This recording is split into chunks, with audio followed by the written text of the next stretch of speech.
I'm Marcus Rodriguez, 45 years old, and 3 months ago I walked out of Riverside Correctional after serving 12 years for embezzling $2 million for my family's construction company. For over a decade, I carried the shame of being the black sheep who destroyed everything my father built. But last week, while cleaning out my late mother's attic, I found a hidden safe containing documents that shattered my entire reality. Bank statements, forged signatures, and recorded conversations that proved I wasn't the thief, I was the scapegoat. My own brother had been systematically stealing from the company for years, and when the FBI investigation got too close, he needed someone to take the fall. The evidence I found doesn't just prove my innocence. It reveals a betrayal so deep it destroyed 12 years of my life. Now it's time for the real criminal to face justice, and trust me, 12 years in prison taught me exactly how to get it. Like and subscribe if you've ever been betrayed by the people who were supposed to protect you most. 3 months ago, I stood outside Riverside Correctional Facility clutching a manila envelope containing my prison release papers, the official documents that marked the end of 12 years of wrongful imprisonment. The morning sun felt foreign against my skin, too bright after years of fluorescent lights and concrete walls. I was 45 years old, wearing clothes that no longer fit properly, holding $200 in gate money and a bus ticket to a world that had moved on without me. Sarah waited by her car, now 25 years old, a woman I barely recognized. When I'd been arrested, she was 13, still believing her daddy could fix anything. The hug she gave me was cautious, measured, like embracing a stranger she felt obligated to comfort. Her eyes held years of confusion, anger, and a sadness that cut deeper than any prison sentence. I wasn't sure you'd come, I said, my voice hoarse from disuse. I wasn't sure either, she admitted, opening the passenger door. But Mom always said family is family, even when she stopped herself. But I knew what she meant. Even when they steal $2 million and destroy everything, the drive to the halfway house was quiet except for the hum of traffic, a sound I'd forgotten I missed. Sarah pointed out changes in the city, new buildings, closed businesses, roads that had been widened. Everything felt simultaneously familiar and completely foreign, like visiting a place you'd dreamed about but never actually seen. At the halfway house, a gray building that looked only marginally better than prison, Sarah helped me carry my few possessions to my assigned room. The space was tiny, a single bed, a small desk, and a window that faced a parking lot. After 12 years of sharing cells, the privacy felt both liberating and terrifying. Dad, Sarah said, standing in the doorway, I need you to know something. Most of the family, Uncle David, Aunt Maria, even some of the cousins, they still think you did it. They think you're just getting out early for good behavior. The words hit me like a physical blow. I'd known this would be the reality, but hearing it from my daughter made it real. David had done more than steal money and frame me. He'd convinced everyone I loved that I was a criminal. He'd stolen my reputation, my relationships, my place in the family. What about you? I asked, though I was terrified of the answer. Sarah was quiet for a long moment, studying my face as if trying to see past 12 years of separation and pain. I want to believe you're innocent, Dad. I really do.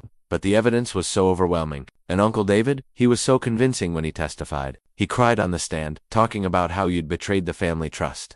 That night, alone in my narrow bed, I stared at the ceiling and thought about David's performance at my trial. He'd been masterful, the grieving brother, shocked by his siblings' betrayal, forced to testify against family for the sake of justice. I'd watched from the defendant's table as he convinced the jury, the judge, even my own lawyer that I was guilty. But now I knew the truth. And truth, I'd learned in prison, was a weapon that could cut both ways. 2 weeks after my release, my mother died peacefully in her sleep at 78. The woman who had raised me, who had visited me faithfully in prison despite the shame I'd supposedly brought to the family, was gone. Her death felt like losing my last. Anchored to the life I'd known before, everything fell apart. The funeral was held at St. Michael's, the same church where my parents had been married 55 years earlier.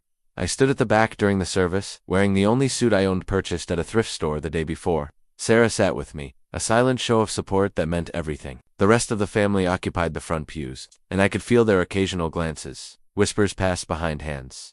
David delivered the eulogy, speaking about our mother's devotion to family, her unwavering faith, and her ability to forgive even the deepest betrayals. His voice broke as he talked about how much pain she'd endured, knowing one of her sons had brought shame to the Rodriguez name.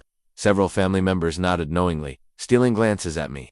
David's performance was flawless, the devoted son, honoring his mother while subtly reminding everyone of my supposed crimes. After the service, during the reception at my cousin Elena's house, David approached me with what appeared to be genuine sympathy. He was 43 now, still handsome in that polished way that had always made him popular with clients and family alike. His hair was graying at the temples, and he wore an expensive black suit that probably cost more than I'd made in my last year of freedom. Marcus, he said, placing a hand on my shoulder, I'm sorry for your loss. I know how much Mom meant to you, especially during these difficult years. The casual way he said difficult years, as if my imprisonment had been some kind of extended vacation, made my jaw clench. But I forced myself to remain calm. She never stopped believing in family. I replied carefully. That's true, David nodded, his eyes showing what looked like genuine sadness. Even when family disappointed her most, she always said love wasn't conditional. He paused, lowering his voice. I hope you know I never wanted things to end up this way between us. Well, you did. It broke all our hearts.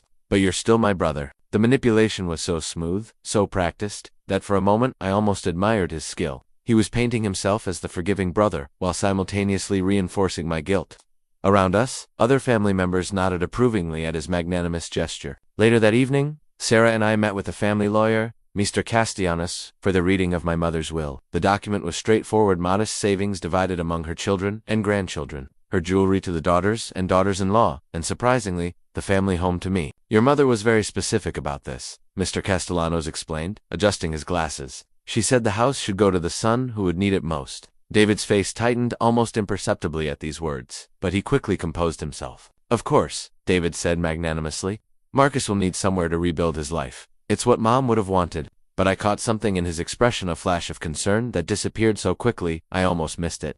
Later, as I drove Sarah back to her apartment, she voiced what I'd been thinking. Did you see his face when they mentioned the house? She asked. He looked worried about something. I had seen it. And now, holding the keys to my childhood home, I wondered what David was so afraid I might find there. Walking through my childhood home for the first time in over 12 years, I found myself transported back to 1985, when David and I had sat at the kitchen table with our father, signing the original company charter that made us equal partners in Rodriguez Construction. The yellowed document, now framed on the wall, showed two young men's signatures, mine careful and measured, David's bold and confident. Back then, we were 23 and 21 respectively, fresh out of college and full of dreams about building something lasting. Our father, Roberto Rodriguez, had worked construction his entire life, climbing from day laborer to foreman to small contractor.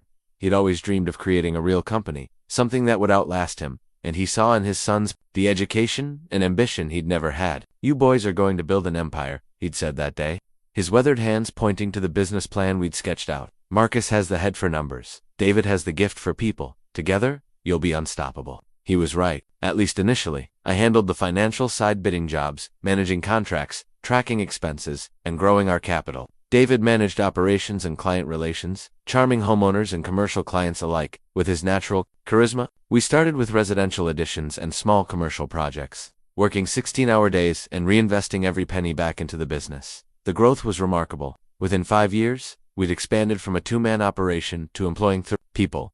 By 1995, we were bidding on million-dollar commercial projects. By 2005, Rodriguez Construction was generating $50 million annually, with contracts spanning 3 states. We'd built schools, shopping centers, office complexes, and hundreds of homes. The Rodriguez name meant quality, reliability, and fair dealing, but success changed David in ways I was too blind to see at the time. While I remained focused on the financial fundamentals, maintaining healthy margins, building cash reserves, ensuring we could weather economic downturns, David became increasingly interested in the lifestyle that success could buy. He upgraded his truck every year, bought a lakefront house, joined the country club, and started talking about living the dream we'd worked so hard to create. I didn't begrudge him his success. We were both doing well. But I noticed he'd grown impatient with the methodical approach that had built our company. He wanted bigger projects, faster growth, higher profits. When I expressed concerns about over-leveraging or taking on too much debt, he'd dismiss my caution as fear. Marcus, you think like an accountant, not an entrepreneur, he'd say with that charming smile that won over every client. Sometimes you have to take risks to get rewards. Our father died in 2003, and with his passing, something shifted between us.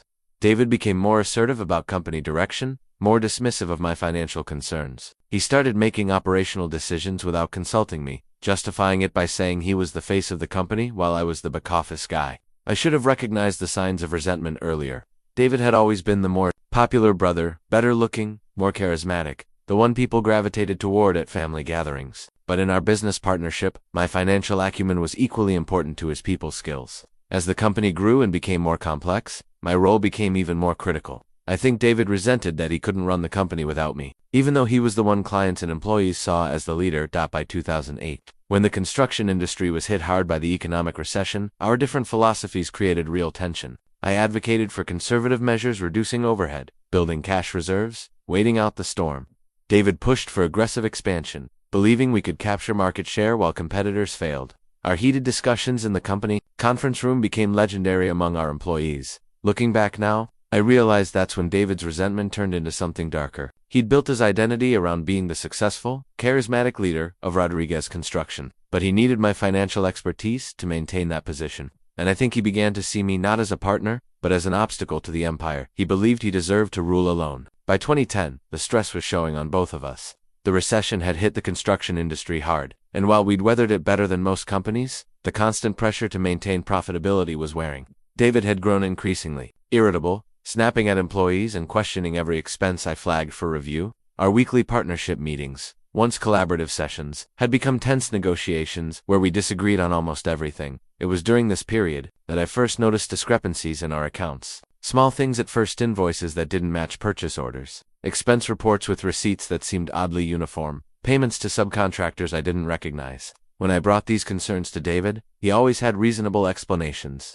"That's just Johnson's new company name," he'd say about an unfamiliar vendor he incorporated to get better insurance rates. Or, "Those receipts look the same because I eat at the same diner every day when I'm on the Riverside project." I trusted him. After 25 years of partnership, why wouldn't I? David had never given me reason to doubt his integrity. If anything, he'd always been the more ethical of Usta, one who insisted we pay subcontractors promptly, who refused to cut corners on safety, who built our reputation on honest dealing. But the discrepancies kept appearing, and by late 2010, they were becoming harder to explain away. A $50,000 payment to a consulting firm I'd never heard of, equipment rentals that cost twice what our usual suppliers charged, travel expenses that seemed excessive even for David's increasingly frequent client meetings. When I pressed harder for documentation, David's explanations became more elaborate and his demeanor more defensive. "Marcus, I'm trying to save this company while you're nitpicking every receipt like we're still a two-man operation," he said during one particularly heated discussion.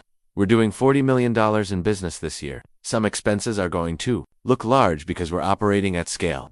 He was right about the scale, but something felt wrong. I started reviewing accounts more carefully, staying late to cross-reference payments with contracts and purchase orders. The more I dug, the more concerned I became. There were patterns emerging that suggested systematic irregularities, but I couldn't quite piece together what was happening. Then came the anonymous tip letter that changed everything. It arrived at the FBI field office on November 15, 2010, a simple typed note with no return address that accused Rodriguez Construction of fraudulent billing practices and suggested agents examine our government contracts for overbilling schemes. The letter itself was brief and to the point. "Rodriguez Construction has been systematically defrauding federal construction contracts for over 2 years. Check the billing records for the federal building renovation and the VA hospital expansion. Marcus Rodriguez has been inflating costs and billing for materials never delivered. The evidence is in the company financial records." I learned about the letter later, during my trial, but at the time, all I knew was that FBI agents arrived at our offices on a Tuesday morning in December with search warrants and serious expressions. They spent 3 days going through our files, copying hard drives, and interviewing employees. David and I sat in his office, watching our life's work being dissected by federal investigators. "This is insane," David said, his face pale with shock. "We've never cheated anyone. Our reputation is spotless." He looked genuinely bewildered, and I felt a surge of protectiveness toward my younger brother. Whatever accounting irregularities I'd noticed, I was certain they were mistakes, not fraud. "We'll get through this," I told him. "Our books are clean. Once they see we've done nothing wrong, this will blow over." I was so naive. I thought truth was a shield that would protect us.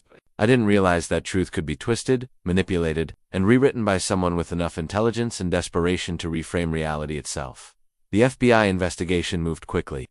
Within weeks, they'd identified what they claimed was a pattern of fraudulent billing on federal contracts totaling over $2 million. The evidence pointed directly to me: forged signatures on billing documents, inflated invoices submitted under my authorization, bank transfers to accounts linked to my personal finances. David's shock seemed genuine and complete. "How could you do this to us?" he asked when the agents showed us the evidence. "How could you destroy everything Dad built?" His pain looked real. His betrayal felt authentic. Even I began to doubt my own memory as the evidence mounted.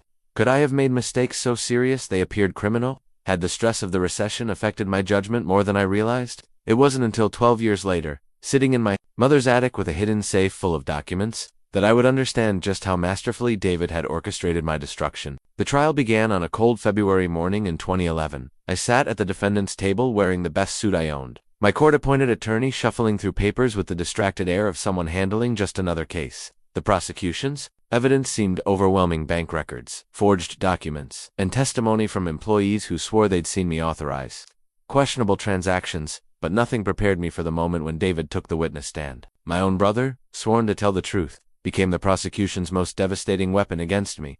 David's testimony, transcript, which I would later study obsessively during my prison years, revealed the masterpiece of manipulation he'd crafted. He walked into that courtroom looking like a man destroyed by betrayal, his shoulders slumped, his voice shaking with emotion, his eyes avoiding mine as he was sworn in. "Mr. Rodriguez," the prosecutor began, "can you describe your relationship with the defendant?" "Marcus is my older brother," David said, his voice barely above a whisper. "We've been business partners for 25 years. He was my best friend, my mentor, the person I trusted most in the world." He paused, wiping his eyes with a tissue. "I can't believe I'm sitting here." The prosecutor led him through our business relationship, establishing David as the innocent partner who handled operations while I managed finances. David painted himself as trusting and naive, someone who'd given me complete control over the company's money because Marcus was always better with numbers. "Did you have any knowledge of the fraudulent billing schemes?" the prosecutor asked. "None whatsoever," David replied firmly. "I trusted Marcus completely. When clients paid us, I assumed the invoices were accurate because my brother had prepared them. I never had reason to doubt his honesty." His voice cracked on the word honesty, and several jurors nodded sympathetically. The most damaging part came when David described discovering my supposed crimes. According to his testimony, he'd been reviewing files for the FBI investigation. "When he found the evidence of my fraudulent activities, I felt sick," he said, genuine tears rolling down his cheeks. "This was my brother, someone I'd looked up to my entire life. But the evidence was right. Their invoices he'd inflated, contracts he'd modified after signing, bank transfers he'd hidden from me. I wanted to believe there was some explanation, some mistake, but he stopped, overcome with emotion. "What did you do when you found this evidence?" the prosecutor prompted. "I called the FBI immediately," David said. "It was the hardest thing I've ever done. But I couldn't let him continue stealing from the government, from our clients, from our employees' pensions. My father taught us that integrity was everything. I couldn't be part of a lie, even to protect my brother." David's performance was flawless. He cried at all the right moments, his voice breaking when he talked about our father's values and his own sense of betrayal. He answered every question with just the right mix of sadness and moral conviction. When my lawyer cross-examined him, David remained composed and sympathetic, saying things like, "I understand why Marcus's attorney has to question me, but I wish my brother would just admit what he's done and get the help he needs." The family? The reaction was devastating. My Aunt Maria sobbed openly when David testified about having to choose between family loyalty and moral duty. My cousins looked at me with disgust and disappointment. Even Sarah, then 18 and sitting in the gallery, seemed shaken by David's emotional testimony. My own defense felt weak by comparison. My lawyer argued that I was being scapegoated, that the evidence could have been fabricated, that someone else had access to my accounts and signatures. But he couldn't explain how the money had ended up in accounts linked to my name, or why my signature appeared on so many fraudulent documents, or how someone could have manipulated the banking records so thoroughly. The planted evidence was sophisticated, incomprehensive bank transfers that appeared to come from my personal computer, invoices with my handwriting that I didn't remember creating, email communications that seemed to come from my account but contained conversations I'd never had. Someone had spent months, maybe years, building a case against me that was nearly impossible to refute. The worst moment came during David's redirect examination. When the prosecutor asked if he had any final thoughts about his brother's actions, David looked directly at me for the first time during his testimony, his eyes filled with what appeared to be genuine anguish. "I still love my brother," he said softly. "I hope someday he can get help and find a way to make amends for what he's done, but I can't let love blind me to the truth.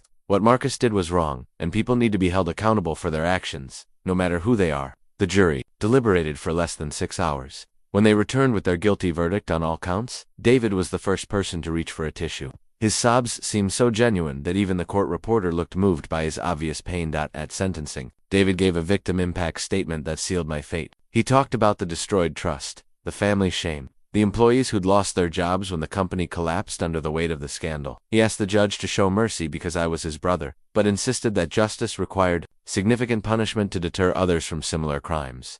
12 years, that's what David's testimony cost me. 12 years of my life, stolen by the person I'd trusted most in the world. Delivered with tears and moral conviction that convinced everyone, including myself, in my darkest moments that maybe I really was guilty of something I couldn't remember doing. Riverside Correctional wasn't the worst prison in the state, but it wasn't a place anyone wanted to call home for 12 years. The first few months were the hardest learning, the unwritten rules, figuring out which inmates to avoid, understanding that survival meant adaptation rather than resistance. I was 33 when I arrived, still clinging to the belief that somehow the truth would surface and I'd be vindicated. I wrote letters to lawyers, filed appeals, and maintained my innocence to anyone who would listen. Most inmates claimed they were innocent, so my protests fell on deaf ears. Even I began to doubt myself as the appeals were rejected one after another. The worst part wasn't the physical conditions or even the violence, though. Both were constant threats. The worst part was losing contact with my family. One by one, the visits stopped coming. My Aunt Maria stopped writing after the first year. My cousins made it clear they wanted nothing to do with the family disgrace. Even extended family members I'd been close to gradually faded away, unwilling to associate with a convicted felon. Sarah was different. Her letters became my lifeline, arriving sporadically but consistently over the years. In the beginning, they were short and formal, updates about school and friends that felt like obligation rather than affection. But as she grew older, moving from angry teenager to thoughtful young woman, the letters evolved into something more meaningful. Her early letters were filled with pain and confusion. Dad, I don't understand how you could do this to us. Uncle David says you need help, that maybe you didn't mean to hurt anyone. But I can't reconcile the father I remember with what everyone says you did. But as Sarah matured, her letters showed growing complexity in her thinking. By her junior year of college, she was writing, I've been studying criminal psychology, and I keep thinking about your case. Something doesn't feel right about the timeline. I remember Uncle David being stressed about money before the FBI investigation, but everyone acts like the problem started after you were arrested. Those letters gave me hope, but they also revealed how thoroughly David had poisoned even my daughter's perception of me. Sarah wanted to believe in my innocence, but the evidence against me had been so convincing that doubt crept into every conversation we had during our monthly phone calls. Prison taught me things I never wanted to learn. I learned that manipulation was an art form, practiced by men who could convince you to trust them while planning to stab you in the back. I met inmates who'd been framed by partners, betrayed by friends, destroyed by people they'd loved. Their stories helped me understand that my situation, while devastating, wasn't unique. I also learned that survival required constant vigilance and strategic thinking. I kept my head down, avoided gang affiliations, and found my niche in the prison library where I could pursue the education I'd neglected during my years building the company. I earned my bachelor's degree in business administration, then started working on a master's in criminal justice. The irony wasn't lost on me. The most valuable education came from other inmates who'd been betrayed by business partners or family members. They taught me to recognize the patterns of manipulation I'd missed in my relationship with David. Your brother played the long game, explained Tommy Marchetti, a former accountant who'd been framed by his law firm partners. He didn't just steal money, he stole your identity, your reputation, your place in the family. That takes years of planning. By my 8th year inside, I'd developed a different perspective on my situation. I stopped proclaiming my innocence to anyone who would listen, and instead focused on understanding how I'd been so thoroughly deceived. I studied cases of corporate fraud, read about psychological manipulation, and began to see patterns in David's behavior that I'd missed at the time. Sarah's letters during this period showed her own evolution. She'd graduated college, started her career, and was asking more pointed questions about the family business and David's role in it. Dad, I've been going through some of Mom's old papers, and I found receipts for expenses during the time you were supposedly embezzling. Some of the dates don't match what was presented at trial.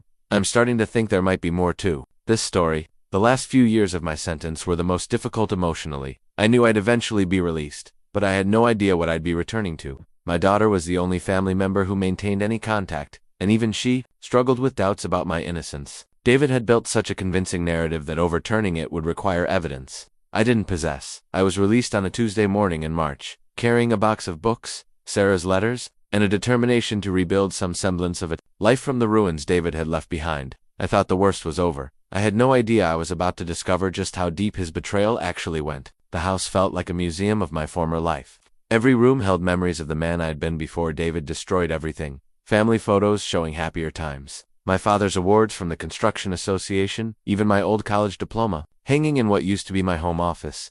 Walking through these rooms alone, 3 days after the funeral, I felt like a ghost, visiting scenes from someone else's life. Sarah had offered to help with the cleaning, but I'd declined. Some grief needed to be processed in solitude, and sorting through my mother's belongings felt like a conversation I needed to have with her memory. She'd kept everything: report cards from elementary school, newspaper clippings about Rodriguez Construction's major projects, even the program from my high school graduation. The attic was the last place I wanted to tackle. My mother had been a keeper of memories, and I knew I'd find boxes of photographs and mementos that would make the loss feel even more acute.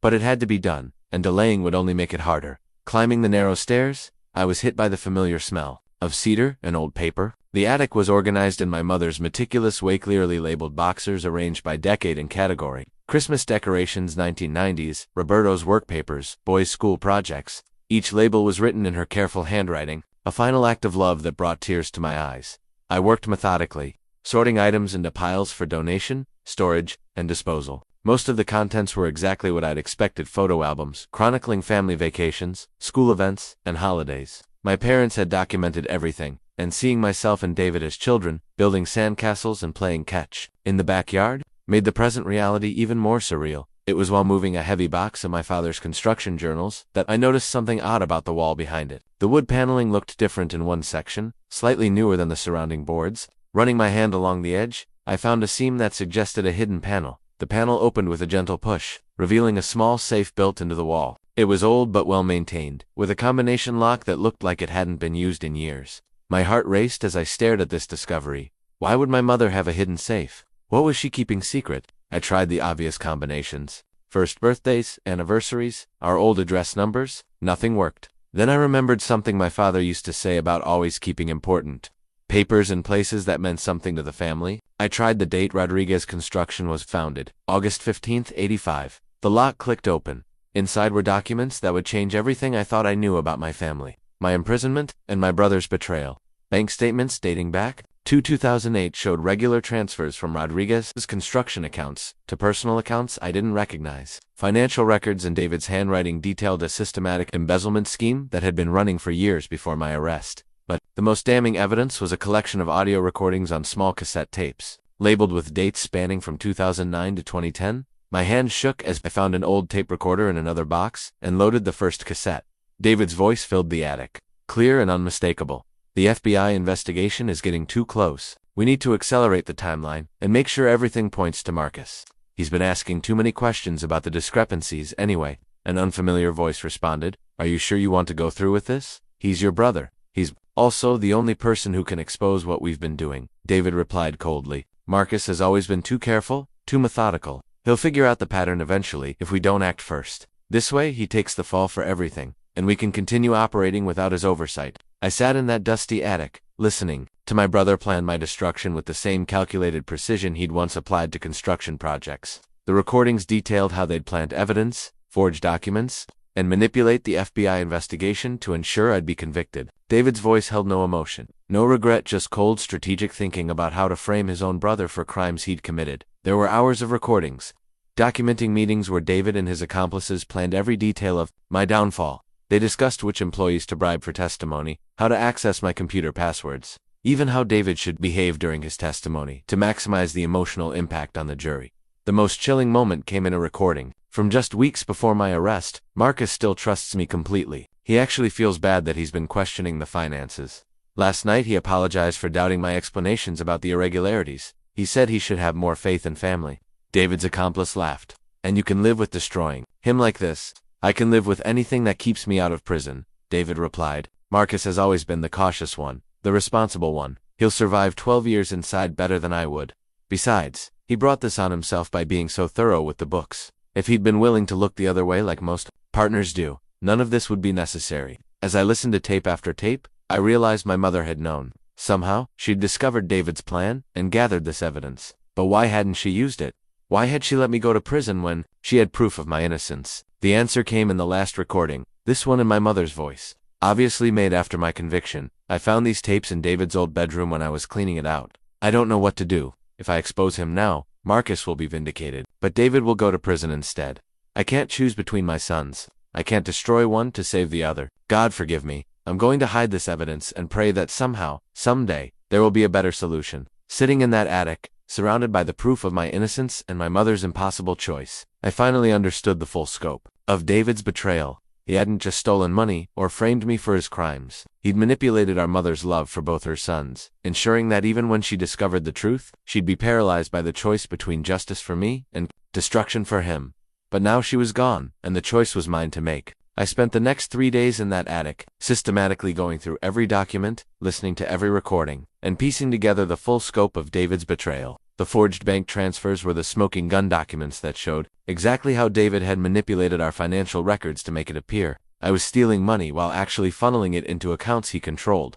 The sophistication of the scheme was breathtaking. David hadn't just stolen money, he'd created a parallel financial structure that mirrored our legitimate business operations. For every real contract Rodriguez Construction executed, David had created fraudulent billing that inflated costs and diverted the excess to shell companies he'd established. The beauty of his system was that the fraudulent amounts were always reasonable. Markups that looked like legitimate profit margins rather than obvious theft. The forged bank transfers showed David's meticulous planning. He'd been accessing my computer for months, learning my patterns, copying my digital signature, even mimicking my writing style on handwritten documents. Every piece of evidence that had convicted me was actually David's handiwork, created over years of careful preparation. One document particularly caught my attention, a handwritten note in David's writing that detailed his strategy. Marcus reviews everything, so evidence has to be perfect. Use his own login credentials from the shared computer. Copy signature from the Riverside contract. His handwriting is most natural when he's relaxed. Plant documents in his personal files. 3 months before FBI raid to establish timeline, the recordings revealed conversations I'd never suspected were happening. David had been meeting regularly with Tom Brennan, our company accountant, who'd been helping falsify records in exchange for a percentage of the stolen money. They'd also recruited Linda Vasquez, one of our office managers, to provide cover stories and alter computer records when necessary. But the most damning evidence was David's detailed discussion of how he'd manipulated the FBI investigation itself. He'd been the anonymous tipster who'd first contacted federal agents, providing just enough information to start an investigation while steering them toward evidence that implicated me. In one recording, he actually laughed about how easy it had been to present himself as the shocked, innocent brother. The FBI agents want to believe they're protecting the good guy, David said in one conversation. I just had to play the role of the concerned brother who's discovered his partner's crimes. They did most of the work themselves, I just pointed them in the right direction. The timeline became clear as I studied the documents. David's embezzlement had begun in 2008, right after the economic recession hit our industry. Instead of weathering the downturn, like I'd advocated, he'd started stealing to maintain his lifestyle and fund increasingly risky business ventures that I knew nothing about. By 2010, he'd taken nearly $3 million from company accounts, and my growing awareness of financial irregularities was threatening to expose him. That's when he'd decided to frame me. The anonymous tip, the planted evidence, even the timing of the FBI raid, everything had been orchestrated to ensure I'd take the fall for his crimes. The recordings showed him discussing how to handle my inevitable protests of innocence. Marcus will claim he's being framed, but that's what every guilty person says. The evidence will speak for itself. One conversation revealed the depth of his manipulation of our family. David had spent months before my arrest subtly undermining my credibility with relatives, planting seeds of doubt about my judgment and suggesting I'd been acting strangely under the business pressure. By the time I was arrested, he'd already convinced most of the family that I was capable of the crimes I was accused of committing. The most heartbreaking discovery was evidence of how David had manipulated our mother. He'd convinced her that supporting me publicly would hurt my legal defense, that showing family division would make me look more guilty to the jury. The best thing you can do for Marcus is to appear neutral, he'd told her. If you seem too invested in proving his innocence, it will look like family bias rather than objective truth. So my mother had stayed largely silent during my trial, offering only private support while David positioned himself as the family's voice of moral authority. She'd visited me in prison faithfully, but she'd never spoken publicly about my innocence, because David had convinced her it would hurt my case. The final piece of the puzzle was understanding how David had maintained the deception for 12 years. The recordings showed his ongoing efforts to cover his tracks, paying bribes to maintain silence from his accomplices, continuing to steal from the reconstructed company to fund his lifestyle, and carefully monitoring any signs that the truth might surface. He'd even discussed contingency plans in case I was ever released and started investigating. If Marcus gets out early and starts asking questions, we'll need to be ready, he'd said in a 2015 recording. Tom and Linda both know what happens if they talk, and Marcus has been gone so long, nobody will believe his version over mine. But David had made one crucial mistake. He'd never suspected that our mother might discover his evidence and preserve it. The hidden safe represented her desperate attempt to hold on to the truth while being unable to act on it. She'd died carrying the weight of knowing her younger son had destroyed her older son's life, paralyzed by love for both and unable to choose between justice and family. Now, sitting surrounded by irrefutable proof of David's guilt, I faced the same choice my mother had confronted. I could expose everything and destroy David's life the way he'd destroyed mine, or I could find a way to seek justice that didn't completely annihilate what remained of our family. But as I listened to David's cold, calculating voice, planning my downfall, laughing about my naive trust, and dismissing 12 years of my life as an acceptable sacrifice for his freedom, I realized my mother's paralysis had been a luxury I couldn't afford. David had made his choice 15 years ago. Now it was time for him to face the consequences. The phone records I found in the safe painted a clear picture of David's network of accomplices. Hundreds of calls between David and 3 key players: Tom Brennan, our former company accountant; Linda Vasquez, the office manager; and someone, identified only as Jay Morrison, whose number appeared frequently during the critical months before my arrest. Tom Brennan had been with Rodriguez Construction for 8 years when I was arrested. He was quiet, methodical, and someone I'd trusted completely with our financial records. The recordings revealed him as David's primary accomplice, the one who'd actually created most of the fraudulent documents that convicted me. In one particularly damning conversation from September 2010, Tom's voice was clear. "I've finished preparing the bank records that show Marcus authorizing the transfers. The signatures look authentic because I traced them from legitimate documents he signed last month. The FBI won't be able to tell the difference." David's response chilled me. "Perfect. And you're sure the timeline works?" "Absolutely. I've backdated everything to show a pattern going back to years. It'll look like Marcus has been stealing gradually, which is exactly how these schemes usually work. The FBI will eat it up." Linda Vasquez had been more reluctant. The phone records showed David calling her repeatedly during October 2010, and the recordings captured his efforts to convince her to participate. Linda had known our family for years. She'd attended Sarah's quinceañera and our parents' 50th anniversary party. Her betrayal felt almost as personal as David's. "I don't feel right about this, David." Her voice wavered on one recording. "Marcus has always been good to me. He gave me time off when my mother was sick, helped pay for my son's medical bills, and that's exactly why this will work," David replied smoothly.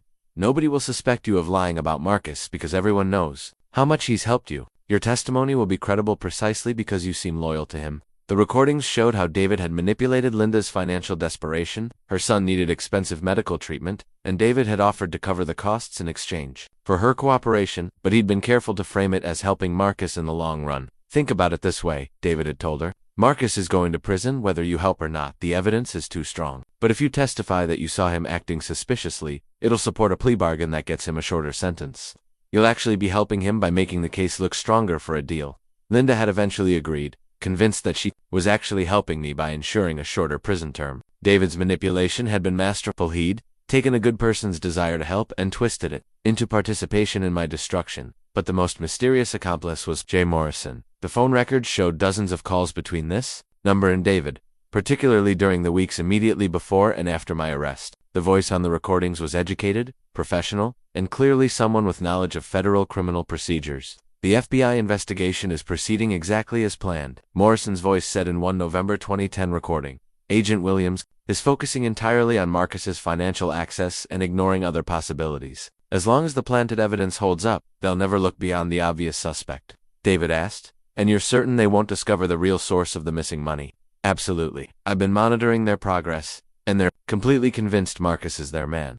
The anonymous tip provided just enough information to start them down the right path. And now they're building their case around the evidence you've prepared." This conversation suggested Morrison had inside knowledge of the FBI investigation, possibly someone within law enforcement or the judicial system who was feeding David information about the case's progress.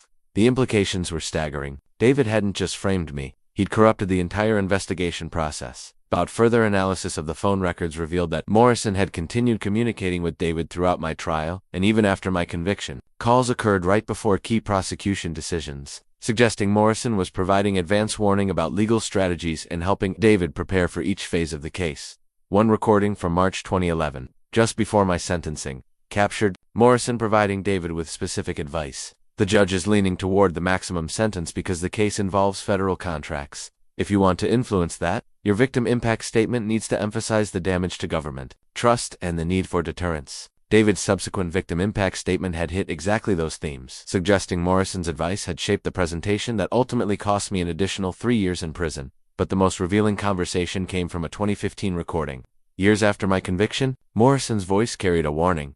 "Tom Brennan is getting nervous. He's been drinking more, talking about feeling guilty. If he starts having second thoughts about keeping quiet, we could have a problem." David's response was cold. "Tom knows. What happens if he talks? He's as guilty as I am. No conspiracy, perjury, fraud. He's not going to risk his own prison sentence to clear Marcus's name." "What about Linda?" "Linda's son still needs medical care, and I'm still paying for it. She's not going anywhere. Besides, she genuinely believes she helped Marcus get a lighter sentence by testifying. The guilt would destroy her if she found out the truth." These recordings revealed the ongoing nature of David's crimes. He hadn't just framed me and moved on, he'd been actively maintaining the conspiracy for over a decade, using fear and manipulation to ensure his accomplices continued silence. The phone records also showed recent communications between David and his accomplices, calls that had increased in frequency after my release from prison. They were worried about my return, concerned that I might start investigating, preparing contingencies in case one discovered the truth. In the most recent recording I found, dated just 2 weeks before my mother's death, Morrison's voice carried obvious anxiety. Marcus is asking questions about the old financial records. Sarah mentioned to someone that her father is requesting copies of trial documents. We need to be prepared for the possibility that he's not going to quietly accept his conviction. David had laughed. Marcus spent 12 years in prison believing he might actually be guilty. He's broken, confused, ashamed. Even if he suspects something, he doesn't have the evidence or the credibility to challenge the conviction. Nobody's going to believe the word of a convicted felon over documented court records. But David was wrong. I had the evidence now, and I finally understood exactly who had helped him steal my life and how they'd maintained their lies for over a decade now. It was time to make them all pay for what they'd done. I called Sarah that evening, my hands shaking as I dialed her number. How do you tell your daughter that everything she's believed for 12 years has been a lie? How do you explain that the uncle who comforted her during your trial, who walked her down the aisle at her wedding while you sat in a prison cell, is the person who destroyed your family? Dad, Sarah's voice was concerned. You sound strange. Is everything okay? Sarah, I need you to come to the house tonight.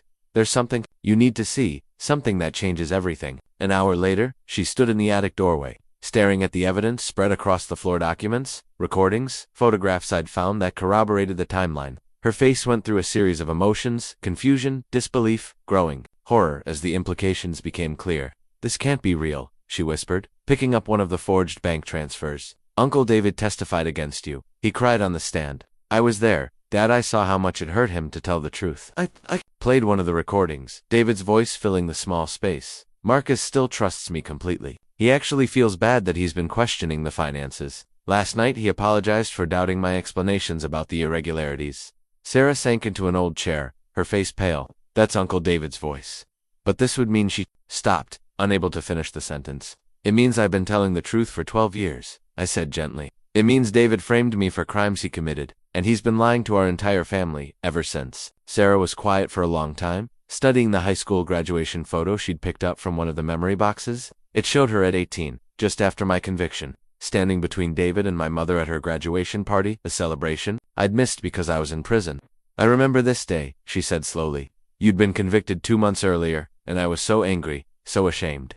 Uncle David gave this speech about how family sticks together, even in difficult times, how we couldn't let your mistakes define us. She looked up at me with tears in her eyes. He was so convincing, Dad, so supportive and caring. What else do you remember about that time? I asked carefully. Sarah closed her eyes, concentrating. Things that didn't make sense then but make perfect sense now. Uncle David was always asking what you and I talked about during our phone calls. He wanted to know if you were accepting responsibility or still claiming innocence. He said it was important for my emotional healing to know where you stood. She stood up abruptly, pacing the small attic space. The week before your trial, he took me to lunch and spent 2 hours explaining why your lawyer was going to try to blame him for your crimes. He said it was a common defense strategy, that desperate people often try to shift blame to family members. He was preparing me to dismiss exactly what you were actually trying to tell everyone. The more Sarah remembered, the angrier she became. He manipulated me. Dad, when I started having doubts about your guilt in college, he'd always have explanations. When I mentioned the timeline problems I'd noticed, he said trauma could affect memory. When I asked about financial details that seemed off, he said that's exactly how white-collar criminals hide their tracks. He was protecting himself, I said. Every doubt you had was a threat to his story. Sarah picked up another recording, her hands shaking. Should I listen to more of these? Together, we spent the next 3 hours going through the evidence. With each document, each recording, Sarah's disbelief gave way to rage. She heard David's cold planning of my destruction, his manipulation of our mother, his ongoing efforts to ensure I never discovered the truth. The most difficult moment came when we listened to David discussing Sarah herself. The kid still writes to Marcus, but that's actually helpful. It makes him feel like he has some family support, which keeps him from getting desperate enough to really investigate. Plus, Sarah's letters probably reinforce his guilt. She keeps asking him to take responsibility and get help. I did, Sarah whispered, tears streaming down her face. In my letters, I kept asking you to admit what you'd done so you could get help and move forward. I thought I was being supportive, but I was actually you were being manipulated by someone who's had 25 years of practice. I interrupted. David didn't just fool you. Sarah. He fooled the FBI, a federal jury, our entire family. You were 13 years old when this started. You never had a chance against someone that calculating. Sarah's phone buzzed with a text message. She glanced at it and her face darkened. It's from Uncle David. He's asking if I've talked to you today. If you seem stable after Mom's death. He wants to know if you're dwelling on the past or moving forward. He's worried, I realized. He knows I inherited the house, and he's concerned about what I might find here. Sarah stared at her phone, then at the evidence surrounding us. Dad, I need to ask you something, and I need you to be completely honest. Of course, all these years, when you said you were innocent, when you wrote those letters trying to explain what really happened, you were telling the truth the entire time. Every word, I said. Sarah broke down then. 12 years of misdirected grief and anger pouring out. She'd mourned the father she thought she'd lost to greed and crime, had carried shame about being the daughter of a convicted felon, had defended David's difficult position to friends who questioned his testimony against family. I'm so sorry, Dad, she sobbed. I should have believed you. I should have investigated myself instead of just accepting what everyone else said. You were a child when this started, and David is very good at what he does, I said, holding her, as she cried. But now you know the truth. The question is, what are we going to do about it? Sarah pulled back, wiping her eyes. Her expression had changed from grief to determination. We're going to destroy him. Uncle David stole 12 years of your life, 12 years of my having a father. He made me complicit in your suffering by convincing me you were guilty. He used my love for family against both of us. She picked up her phone and scrolled through David's recent messages. Years of concerned uncle communications that now looked like surveillance and manipulation. He's been monitoring me this whole time, she realized. Every family gathering, every conversation about you, every doubt I expressed. He was gathering intelligence to make sure his story held up. Sarah, before we do anything, you need to understand what this means. If we expose David, it won't just destroy him, it'll shatter our entire extended family. People who've believed his version for 12 years will have to confront that they abandoned an innocent man. Sarah's response was immediate and fierce. Good, they should confront that. Uncle David didn't just frame you, Dad, he made our whole family complicit in his crime. It's time for everyone to face the truth about what they've been part of. Looking at my daughter's determined face, I realized she'd inherited more than just my eyes and stubborn streak. She'd inherited my sense of justice. And now she was as committed to exposing David's crimes as I was. We weren't just father and daughter anymore. We were partners in a mission to reclaim not just my innocence, but our family's integrity. Sarah and I knew that having evidence and proving it in court were two different things. The recordings and documents from my mother's safe were compelling, but we needed professional validation to make sure they would hold up under legal scrutiny. More importantly, we needed to understand exactly how to use this evidence to not only clear my name, but ensure David and his accomplices faced justice. Sarah had a contact through her work, Jennifer Chen, a forensic accountant who specialized in white-collar crime cases. Jennifer had helped Sarah's marketing firm investigate a previous embezzlement case, and Sarah trusted her discretion and expertise. We arranged to meet Jennifer at her downtown office on a Saturday morning when her building would be mostly empty. Jennifer was a small woman in her 40s, with sharp eyes and an intensity that reminded me of the federal prosecutors who had convicted me. As we spread the evidence across her conference table, her expression grew increasingly serious. These bank records show a sophisticated scheme, Jennifer said after examining the forged transfers for nearly an hour. The perpetrator had intimate knowledge of your business operations and access to your personal financial information. This level of detail requires either inside knowledge or extensive surveillance. She pointed to specific transactions that had been used to convict me. Look at these transfer amounts and timing. They're designed to look like legitimate business expenses, but they're actually systematic theft disguised as operational costs. The beauty of this scheme is that it would be almost impossible to detect without detailed forensic analysis. The financial expert report Jennifer prepared over the following week was devastating to David's carefully constructed narrative. She identified over $3.2 million in fraudulent transactions that had been attributed to me but actually originated from accounts David controlled. Her analysis showed that the timing of these thefts corresponded exactly with David's personal expenses: his house purchase, luxury car payments, country club memberships, and his children's private school tuition. The pattern is clear, Jennifer explained during our follow-up meeting. The defendant in this case, Marcus, was set up to take the fall for embezzlement that was actually being committed by someone with administrative access to company accounts and detailed knowledge of his personal banking information. But Jennifer's analysis raised new concerns. Marcus, you need to understand that proving your innocence is only part of the battle.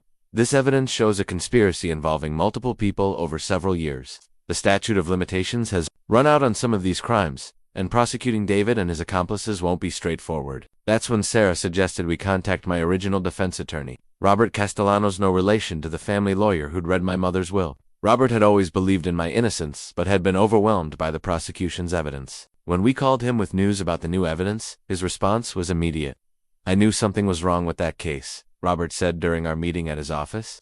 "The evidence was too perfect, too comprehensive. Real embezzlement cases usually have gaps, inconsistencies, signs of desperation. Your case looked like someone had years to plan and plant evidence." Robert's legal strategy focused on three fronts: filing for exoneration based on newly discovered evidence, pursuing federal civil rights violations for the conspiracy that had led to my wrongful conviction, and working with prosecutors to build criminal cases against David and his accomplices. "The recordings are the key," Robert explained. "They show premeditation, conspiracy, and ongoing criminal activity. David didn't just embezzle money, he orchestrated a complex scheme to frame an innocent person. That's a federal crime with serious penalties."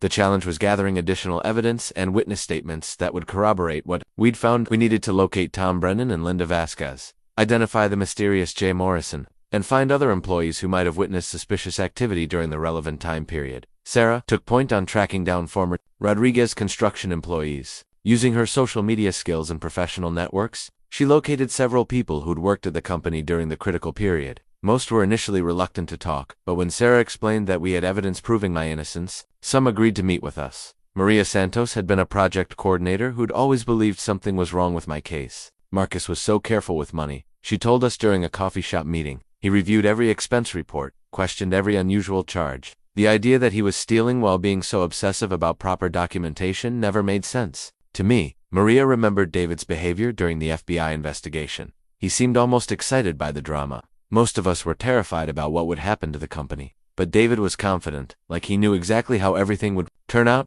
Another former employee, Carlos Mendez, provided even more damaging information. David asked me to change some dates on purchase orders during the investigation.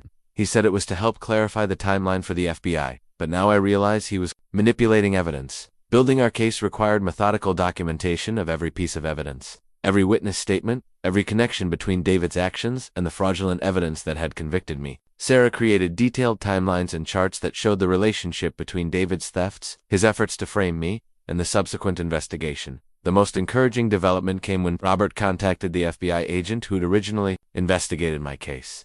Agent Williams had retired, but agreed to review our evidence. His response was immediate and decisive. "This changes everything," Agent Williams said after examining Jennifer's forensic analysis. "If this evidence is authentic, it means we were completely misled during the original investigation. David Rodriguez wasn't just a witness, he was our primary suspect's accomplice manipulating our entire case." Agent Williams agreed to present our evidence to current federal prosecutors and recommend reopening the investigation, but he warned us about the challenges ahead. "Proving prosecutorial misconduct or investigative failures is difficult," he said. "The government doesn't like admitting it convicted an innocent person. You'll face resistance, delays, and attempts to discredit your evidence." David Rodriguez has had 12 years to establish himself as a respected businessman and grieving brother. Destroying that reputation won't be easy. As we prepared our comprehensive case file, I realized we were about to embark on a legal battle that could take years and cost everything we had. But sitting in Robert's conference room, surrounded by evidence of my innocence and supported by my daughter's unwavering determination, I felt something I hadn't experienced in over a decade. Hope. The truth was finally going to come out, and David Rodriguez was about to face the consequences he'd spent 15 years avoiding. The family reunion invitation arrived 2 weeks after we'd finished building our legal case. It was written in David's characteristic style, warm, inclusive, designed to make everyone feel valued and wanted. Annual Rodriguez Family Barbecue. It read, "Let's come together to celebrate family, remember our loved ones, and support each other through life's challenges." The irony wasn't lost on me. David was inviting me to a family gathering where he planned to continue playing the role of the successful, supportive brother while I remained the reformed ex-convict grateful for his forgiveness. He had no idea I knew the truth about what he'd done. Sarah and I met that evening to discuss whether attending was the right strategy. We'd already filed the legal paperwork for my exoneration and provided evidence to federal prosecutors. But the wheels of justice moved slowly. David was still free, still respected in the community, still manipulating family relationships to maintain his position. "This is our chance," Sarah said, studying the invitation. "The whole family will be there, aunts, uncles, cousins, everyone who believed Uncle David's lies about you. We can expose him publicly, in front of everyone he's deceived." I was less certain. "Sarah, once we do this, there's no going back. Some family members might never forgive us for destroying David, even if he deserves it. Are you prepared for that?" "Dad, these people abandoned you when you needed them most. They chose to believe the worst about you rather than standing by. Family, maybe it's time they faced some consequences too. We decided to attend, but we needed a plan that would maximize the impact while ensuring we had evidence of David's response. The family gathering would give us the perfect opportunity to confront David publicly, but we had to be smart about how we presented the evidence. Robert Castellanos helped us prepare the legal aspects. If you're going to confront David publicly, make sure you record everything, he advised. His reaction could be valuable evidence for the criminal case. People often reveal more than they intend when they're caught off guard. Sarah arranged for discreet recording equipment, small devices that would capture both audio and video of the confrontation. We also prepared a comprehensive evidence portfolio that would allow us to present the most damaging proof quickly and clearly. The portfolio included enlarged copies of the forged bank transfers, transcripts of the most incriminating recordings, Jennifer Chen's forensic analysis, and a timeline showing how David had orchestrated my downfall. Everything was organized for maximum impact, designed to overwhelm any attempts at denial or deflection. But the most important element of our preparation was psychological. I'd spent 12 years thinking about this moment, what I would say to David. When I finally had proof of his betrayal, I'd imagined screaming at him, attacking him, letting out all the rage and pain he'd caused. But now, facing the actual opportunity, I realized that emotional satisfaction wasn't what I wanted. I want him to understand what he's lost. I told Sarah during one of our planning sessions, David destroyed our family to protect himself, but, in the end, he's the one who's going to lose everything. Sarah had her own reasons for wanting this confrontation. I want everyone to see who he really is. For 12 years, I've watched family members treat Uncle David like a hero for supporting the family through your scandal. I want them to understand they've been praising the person who created the scandal in the first place. The week before the barbecue, we rehearsed our presentation. Sarah would start by asking innocent questions about the old company finances, creating an opening for me to reveal what we'd discovered. I would present the evidence methodically, building from the financial irregularities to the recordings that proved David's guilt. We planned to give David every opportunity to confess before exposing him completely. Remember, I told Sarah, David is going to try to turn this around on us. He'll claim the evidence is fabricated, that I'm desperate to blame someone else for my crimes. He might even suggest I've manipulated you into believing lies. Be prepared for him to attack our credibility. Sarah's response was fierce. Let him try. I've got 12 years of his manipulation to talk about. I can describe exactly how he monitored my relationship with you, how he prepared me to dismiss your claims of innocence, how he used my love for family against both of us. The night before the barbecue, I sat in my mother's house, surrounded by the evidence that would finally vindicate me. I thought about the family members who would be at the gathering, people who'd known me since childhood, who'd watched me build Rodriguez Construction from nothing, who'd attended my wedding and celebrated Sarah's birth. Some of them had genuinely believed David's testimony and felt they were protecting the family by distancing themselves from me. Others had probably suspected something was wrong but found it easier to accept the official version than question uncomfortable truths. A few might have even known David was lying but lacked the courage to challenge him. Tomorrow, all of them would learn the truth. David's 15-year deception was about to end, and our family would finally understand what had really happened to Rodriguez Construction, to me, and to the trust that had once bound us together. I thought about my mother, who died carrying the weight of knowing the truth but being unable to act on it. She'd tried to protect both her sons by hiding the evidence, but her silence had only prolonged a lie. Now, finally, her hidden safe would serve its intended purpose, delivering justice and clearing the name of the son who'd been wrongly convicted. David had spent 15 years building his reputation as the brother who'd survived family tragedy with grace and integrity. Tomorrow, that reputation would be destroyed by the truth he'd tried so hard to bury, and I was going to enjoy every minute of it. David's backyard looked exactly like I remembered from family gatherings before my arrests, the same picnic tables arranged under the oak tree my father had planted, the same grill where David was holding court with a group of cousins, the same comfortable atmosphere that had made these events feel like home for decades. The only difference was me, standing at the edge of the property like an outsider looking into a life I'd been exiled from. Sarah squeezed my arm as we approached the gathering. Remember, Dad, you belong here more than anyone else.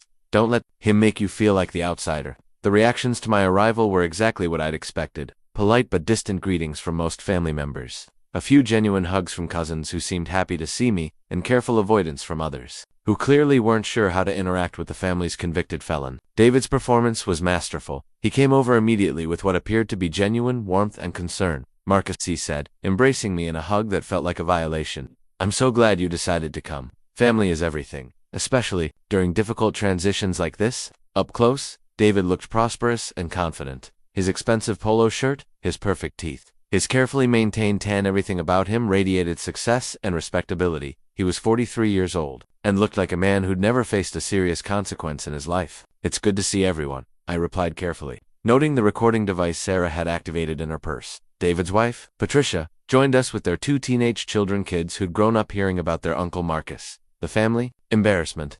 Their polite but wary greetings reminded me of everything I'd lost during my years in prison. These were my brother's children, my nephew and niece, and they looked at me like a stranger who might be dangerous. As the afternoon progressed, I observed David working the crowd with practiced ease. He was the perfect host, making sure everyone had food and drinks, asking about jobs and health, remembering details about people's lives that made them feel valued. Several family members commented on how well David had handled the family business crisis, how he'd kept everyone together during the difficult years, how lucky they were to have someone so responsible leading the family. "David really stepped up after your father died," Aunt Maria told me during a quiet moment. "The whole business scandal could have destroyed everyone, but David made sure the family stayed strong."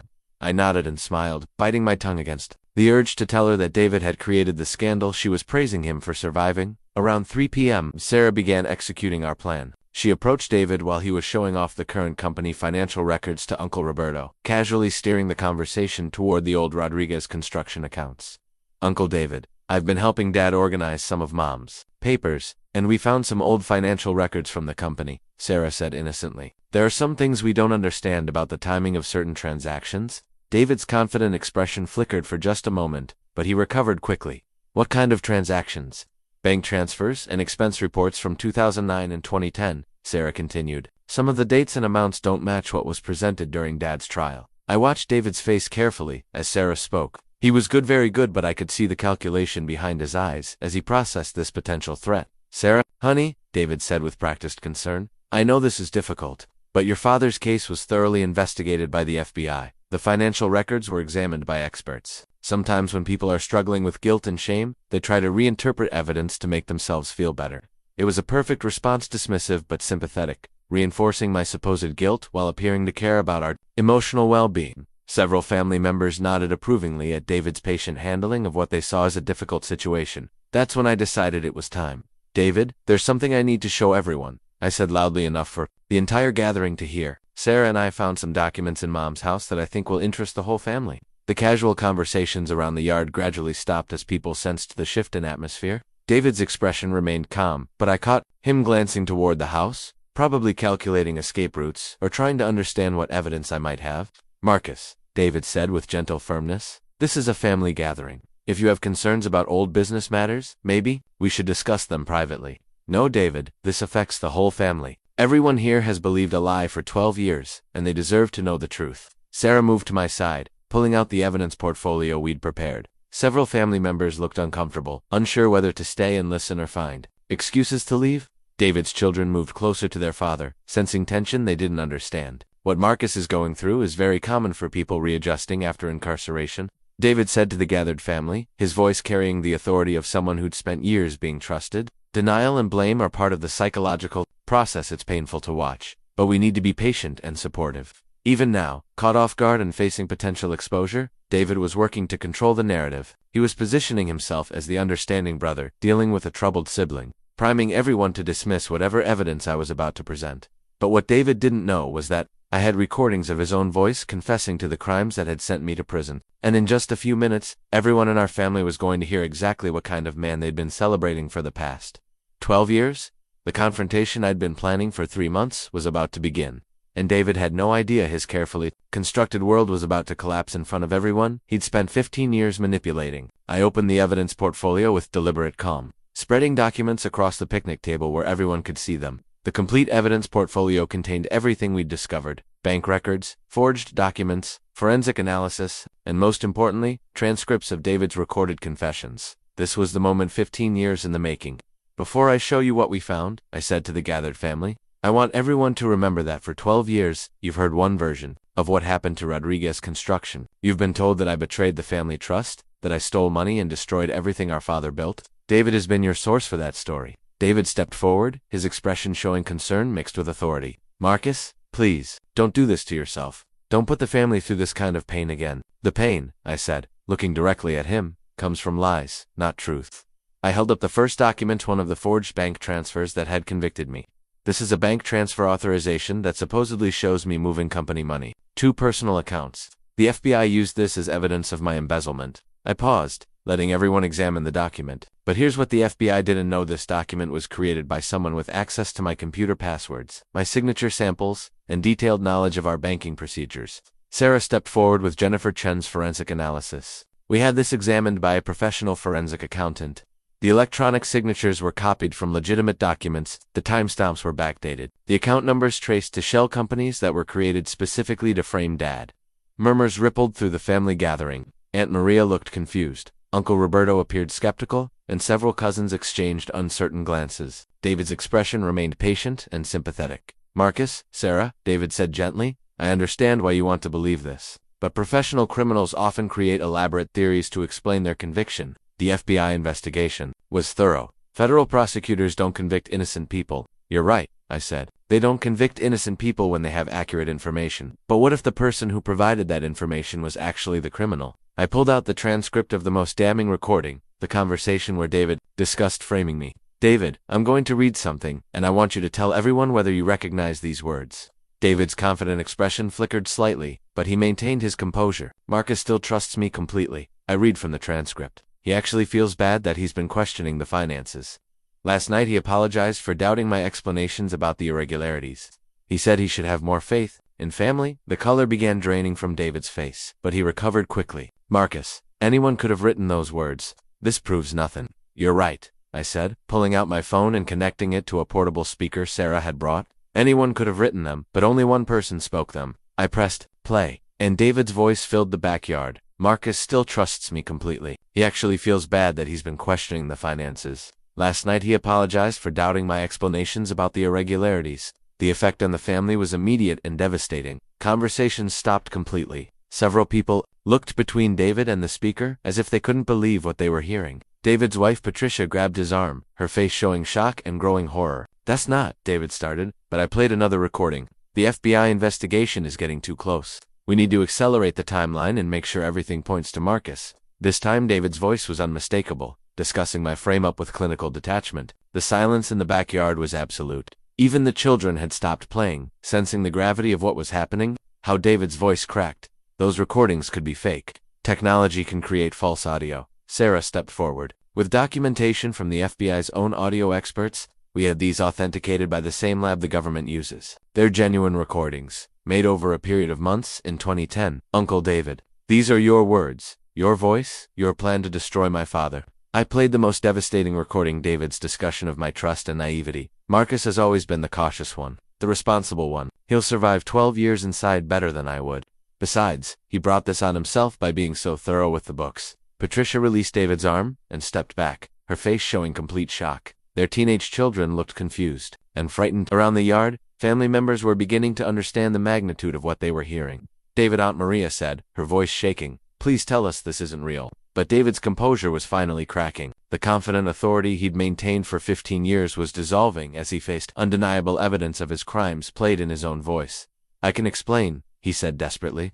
"Those recordings are taken out of context. The FBI investigation there is no context?" I interrupted. "That justifies framing your brother for crimes you committed." I played one final recording: David's cold assessment of how long I could survive in prison and his dismissal of my suffering as an acceptable sacrifice for his freedom. By the time it finished, several family members were crying, and David's own children were staring at their father with horror and disbelief. Uncle Roberto, who'd been David's strongest supporter, spoke into the silence. "David, is this true? Did you steal that money and let Marcus go to prison for your crimes?" David looked around the backyard at faces that had trusted and supported him for over a decade. His wife, his children, his siblings, his extended family, all looking at him with expressions ranging from shock to disgust to heartbreak. David started, then stopped. For the first time in his life, his legendary charm and persuasiveness had abandoned him. There were no more explanations, no more manipulations, no more ways to control the narrative. "I never meant for it to go that far," he finally whispered, his voice barely audible. "It started as borrowing, just temporary loans to cover cash flow problems. But then the FBI investigation began, and I panicked. The confession hung in the air like a poison cloud. 15 years of lies, manipulation, and betrayal had finally been exposed. And the man who'd orchestrated my destruction was admitting his guilt in front of everyone who'd believed in him." Sarah stepped close to David, her voice carrying 12 years of suppressed anger. "You didn't just steal money, Uncle David. You stole my father from me. You made me doubt his innocence. You turned our entire family against an innocent man and made us complicit in your crime. David's confession had destroyed everything he'd built on the foundation of my imprisonment. His reputation, his family, relationships, his position as the family's moral authority, all of it was crumbling as the truth finally came to light. But this was only the beginning. The recordings were already in the hands of federal prosecutors, and David's nightmare was just getting started. The FBI agents arrived at David's house exactly 30 minutes after his confession. Just as Sarah and I had arranged with Agent Williams, we'd coordinated the timing to allow David's admission of guilt to be recorded by our hidden devices before law enforcement intervened. The FBI arrest warrant in Agent Williams's hand represented the culmination of 3 months of careful legal preparation. David was still sitting at the picnic table, his head in his hands, when Agent Williams and 3 other federal agents walked into the backyard. The family gathering had dissolved into chaos, some members comforting David's children, others demanding explanations, a few already calling their own lawyers. David G. Hudagis, Agent Williams, announced, his voice carrying the authority of federal law enforcement, "You're under arrest for conspiracy to commit fraud, perjury, obstruction of justice, and violation of civil rights under color of law." Looked up as the handcuffs clicked around his wrists, his face showing a mixture of resignation and disbelief. For 15 years, he'd lived as a free man while I sat in prison for his crimes. Now, finally, the roles were reversed. "Wait," Patricia cried, running toward her husband. "This has to be a mistake. David, tell them this is all wrong." But David's fight was over. As the agents read him his rights, he looked across the yard at me with something that might have been regret or might have been hatred. I couldn't tell which. And I didn't care. Agent Williams approached me as they led David toward the unmarked cars. "Marcus, we've also arrested Tom Brennan and Linda Vasquez, based on the evidence you provided." Brennan broke immediately. He's been living with guilt for 12 years and was almost relieved to finally confess. The news about Tom didn't surprise me. The recordings had shown him to be David's reluctant accomplice, someone who'd been drawn into the conspiracy and then trapped by his own participation. Linda's arrest was more complicated. She'd genuinely believed she was helping me get a lighter sentence, making her both victim and perpetrator. "What about Jay Morrison?" I asked. Agent Williams's expression darkened. "Jerome Morrison. He's a former federal prosecutor who is feeding David information about your case. We arrested him this morning at his law firm. Apparently, he'd been taking bribes to influence prosecutions for years. Your case was just one of many he corrupted."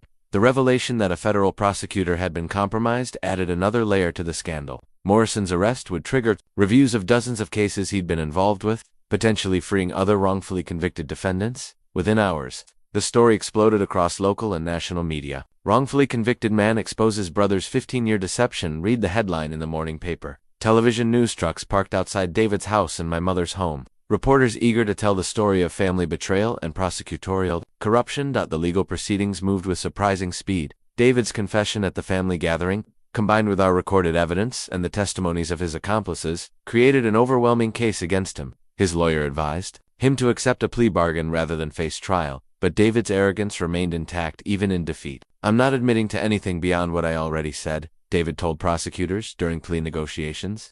"Marcus got 12 years for $2 million. I should get less because I confessed voluntarily." The prosecutor's response was swift and devastating. "Mr. Rodriguez, you didn't just embezzle $2 million. You orchestrated a conspiracy that involved perjury, obstruction of justice, bribery of witnesses, and destruction of an innocent man's life. The sentencing guidelines for your crimes exceed your brother's original sentence." David was ultimately sentenced to 18 years in federal prison, plus restitution of $4.7 million, the full amount he'd stolen, plus damages for my wrongful imprisonment. Tom Brennan received 8 years and agreed to testify against Morrison. Linda Vasquez, given her manipulation by David and genuine belief she was helping me, received probation and community service.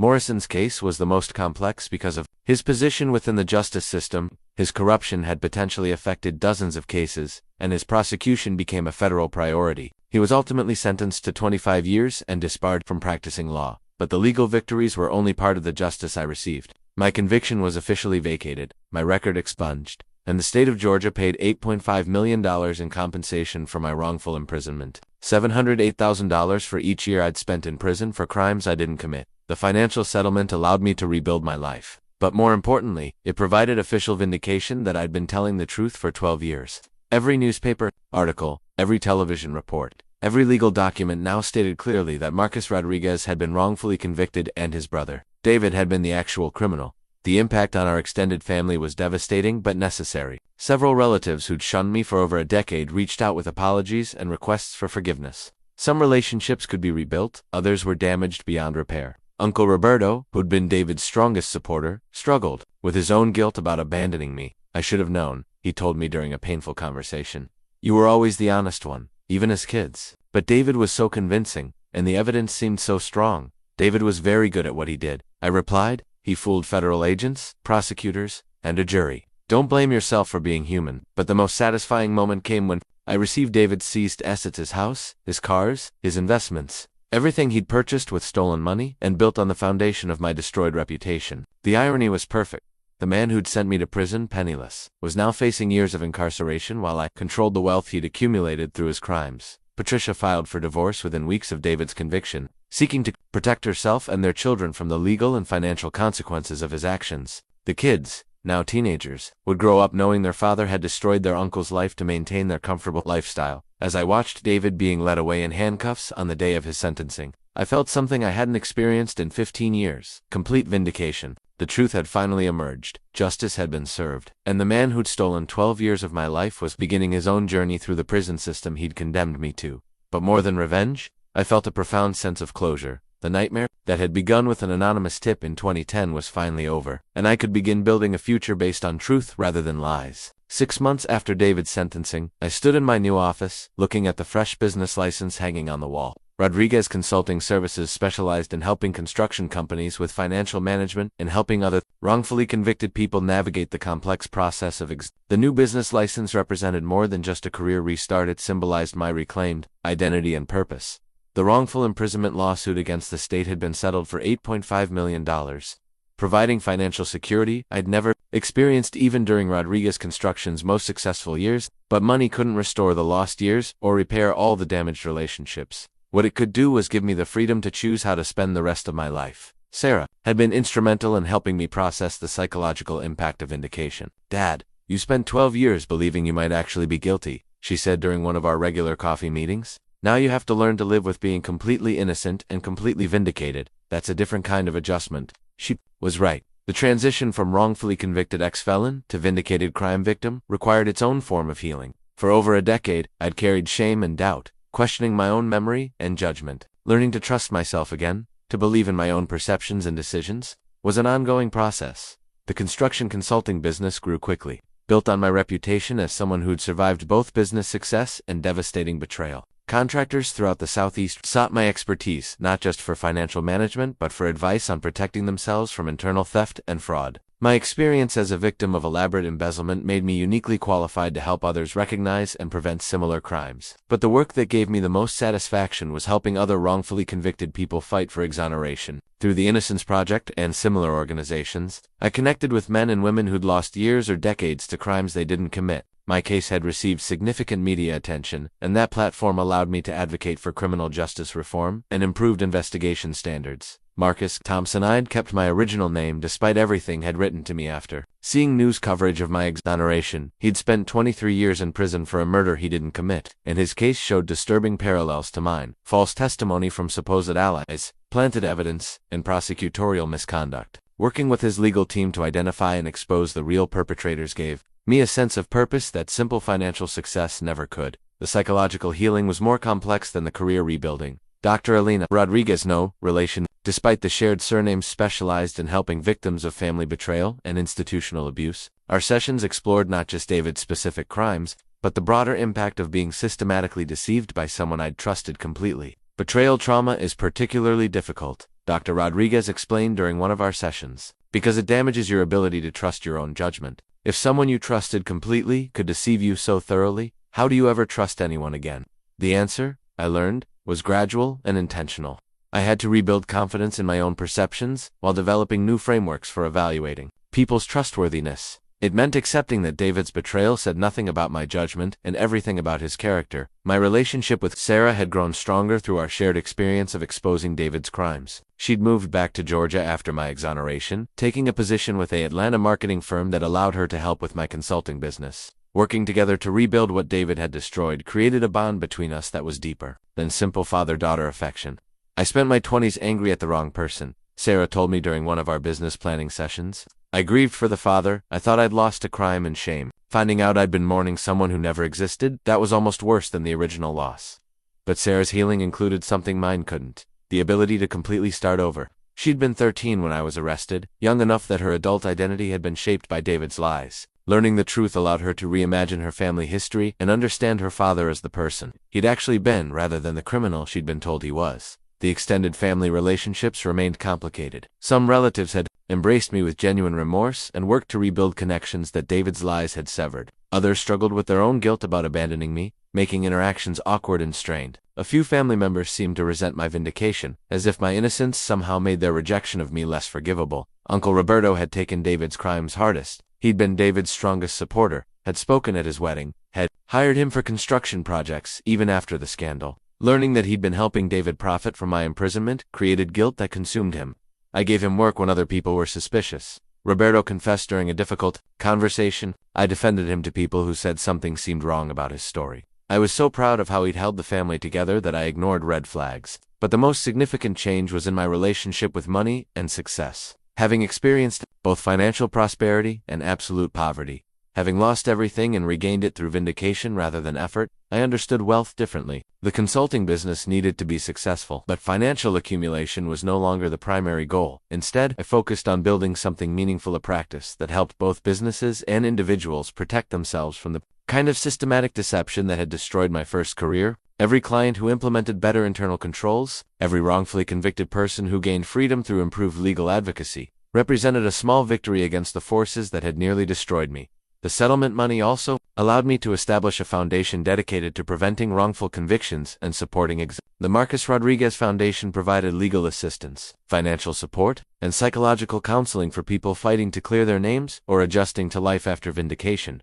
Standing in my office 6 months after David's sentencing, I realized I'd gained something unexpected from the worst experience of my life: a clarity of purpose that most people never achieve. David's betrayal had cost me 12 years and destroyed one version of my life, but it had also revealed strengths and values I might never have discovered otherwise. I was no longer just Marcus Rodriguez, the successful contractor. I was Marcus Rodriguez, the man who'd survived systematic betrayal and emerged stronger, more purposeful, and committed to ensuring others didn't face similar injustices alone.